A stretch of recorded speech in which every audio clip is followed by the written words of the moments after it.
सामयिक चर्चा में आज आप सुनेंगे बच्चों में मोबाइल फोन देखने की बढ़ती आदत से उनके स्वास्थ्य पर पड़ने वाले दुष्प्रभाव और उसके समाधान पर लखनऊ के किंग जॉर्ज चिकित्सा विश्वविद्यालय के मनोचिकित्सा विभाग के assistant professor doctor Amit Singh से खास बातचीत। वार्ताकार हैं आकाशवाणी संवाददाता तनवीर फातिमा।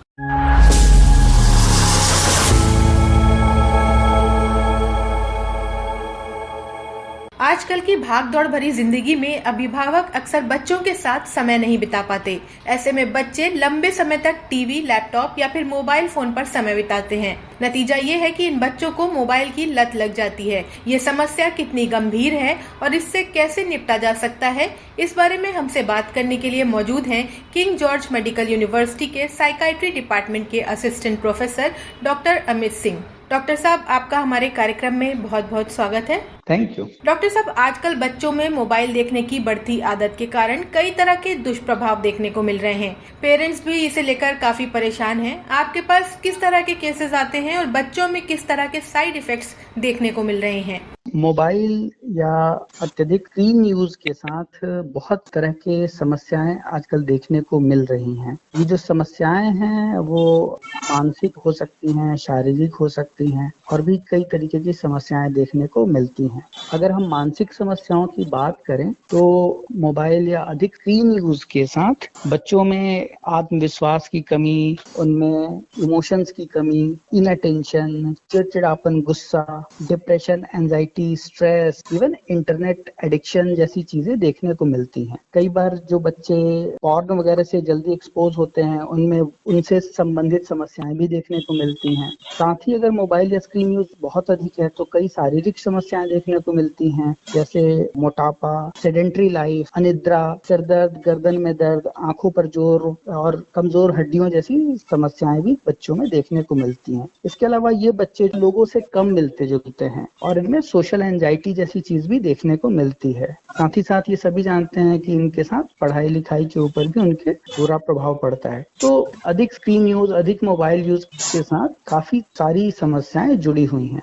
जी, ये भी कहा जा रहा है कि बच्चों में इसकी वजह से डिप्रेशन की प्रॉब्लम बहुत आम हो रही है, बच्चे हों या टीनेजर्स हों। इसके क्या कारण आपको लगता है कि ये कितना खतरनाक है बच्चों के अंदर एक जो डिप्रेशन की समस्या आ रही है? आज का जो वर्ल्ड है ये कॉम्पिटिटिव वर्ल्ड है, तो अगर स्क्रीन यूज या मोबाइल यूज की वजह से कोई अपनी क्षमताओं के हिसाब से नहीं परफॉर्म कर पाता है तो वो उनमें आत्मविश्वास की कमी जैसी चीजों को जन्म देता है। साथ ही साथ अगर सोशल मीडिया पर या ऐसे किसी प्लेटफॉर्म पे उनको हैरेस किया जाता है या बुली किया जाता है तो वो उनमें निगेटिव फीलिंग्स, आत्मविश्वास की कमी और डिप्रेशन जैसी चीजों को जन्म दे सकता है। तो अगर इतनी छोटी उम्र में बच्चों में अगर ऐसी चीजें हो रही हैं तो डेफिनेटली ये बुरे संकेत हैं।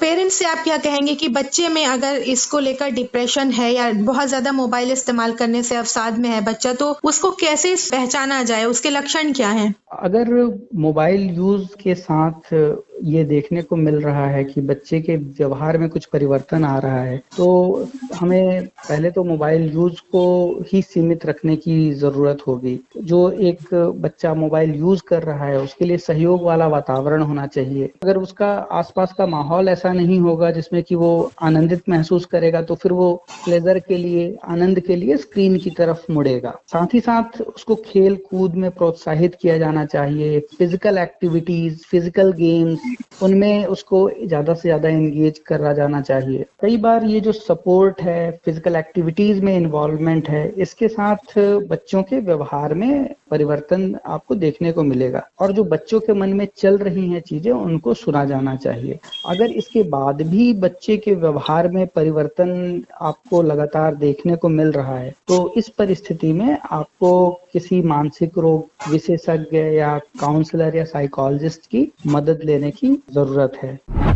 कोर्स ऑफ ट्रीटमेंट कैसा रहता है डॉक्टर साहब? अगर आपके पास कोई पेशेंट आता है, किस तरह से उसकी शुरुआत होती है? क्या दवाओं की भी जरूरत पड़ती है इसमें? अगर किसी बच्चे में स्क्रीन यूज है और साथ में डिप्रेशन है तो इनके बीच का इंटरेक्शन कई तरीके का हो सकता है। एक तो ये हो सकता है कि मोबाइल यूज कर रहा था बच्चा और मोबाइल यूज करते समय उनको किसी तरीके से हैरेस किया गया है, बुली किया गया है, जिसकी वजह से डिप्रेशन हुआ है, या बच्चा डिप्रेस्ड था पहले से ही और डिप्रेशन में वो लोगों से मिलता जुलता नहीं था, अपने मन को बहलाने के लिए बहुत ज्यादा मोबाइल यूज कर रहा था, या ये भी हो सकता है कि मोबाइल यूज ही उसमें था और डिप्रेशन इंडिपेंडेंटली था। तो हमें इन तीनों परिस्थितियों को ध्यान में रखते हुए उस हिसाब से ही ट्रीटमेंट देने की जरूरत होती है। अगर समस्या सिर्फ मोबाइल यूज से संबंधित है तो हमें उनके दिनचर्या में परिवर्तन करके, उनके मोबाइल यूज के तरीके में कई तरीके से परिवर्तन करके भी फायदा दिख सकता है। लेकिन अगर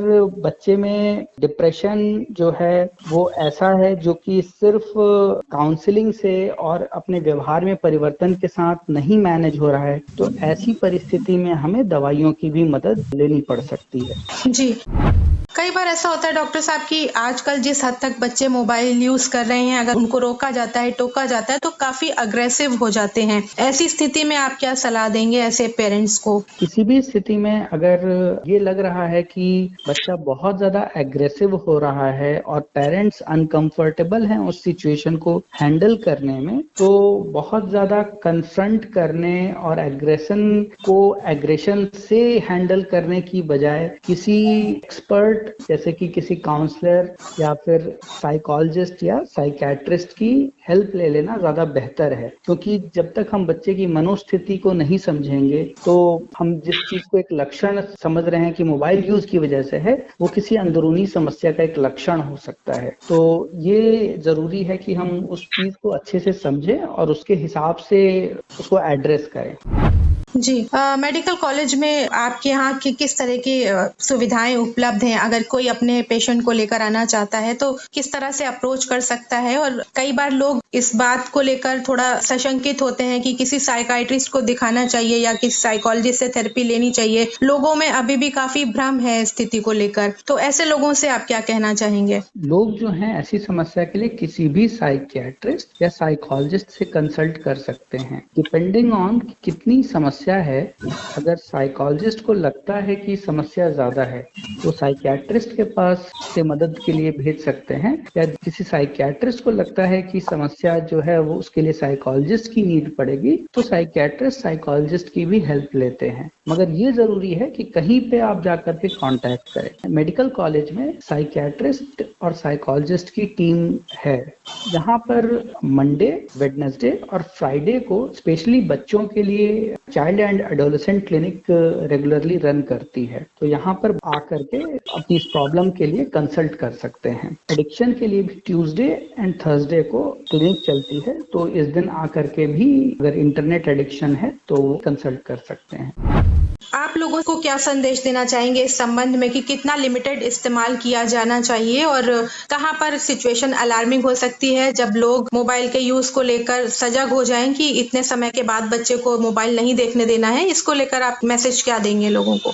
जो नेशनल और इंटरनेशनल गाइडलाइंस हैं, अगर हम उनकी बात करें तो वो ये सजेस्ट करते हैं कि अगर बच्चा 2 साल या उससे कम उम्र का है तो उनको स्क्रीन यूज नहीं कराना है, मतलब उनको मोबाइल या टीवी इनसे दूर ही रखना चाहिए प्रेफरेबली, एक्सेप्ट कि कभी आपने वीडियो कॉल पे बात करा दी है ना। इसके अलावा स्क्रीन यूज अवॉइड कराना है। लेकिन जैसे अगर बच्चा 2 से 5 साल का है तो लगभग 1 घंटे तक के लिए आप अलाउ कर सकते हैं। अगर 5 साल या उससे ज्यादा उम्र का है तो फिर आपको ये चीज देखनी है कि बच्चा जो मोबाइल या टीवी जो भी देख रहा है वो स्क्रीन टाइम जो है वो क्वालिटी स्क्रीन टाइम हो, कुछ भी ना देख रहा हो। जो भी देख रहा है बच्चा उसमें से कुछ चीजें सीखें। तो इन चीजों को सुपरवाइज करके आप बच्चों को कंटेंट जो है वो दें। तो ये एक चीज इंपॉर्टेंट है। कभी भी जब आप ये नोटिस कर रहे हैं कि बच्चा जो मोबाइल या टीवी देख रहा है और उसको कंट्रोल करने में बच्चे को समस्या आ रही है और उसकी वजह से उसके परफॉर्मेंस पे भी असर आ रहा है, तो वो समय है कि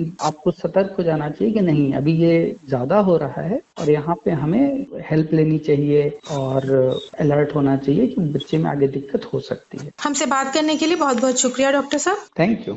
सामयिक चर्चा में आज आपने सुना बच्चों में मोबाइल फोन देखने की बढ़ती आदत से उनके स्वास्थ्य पर पड़ने वाले दुष्प्रभाव और उसके समाधान पर लखनऊ के किंग जॉर्ज चिकित्सा विश्वविद्यालय के मनोचिकित्सा विभाग के assistant professor doctor Amit Singh से खास बातचीत। वार्ताकार थीं आकाशवाणी संवाददाता तनवीर फातिमा।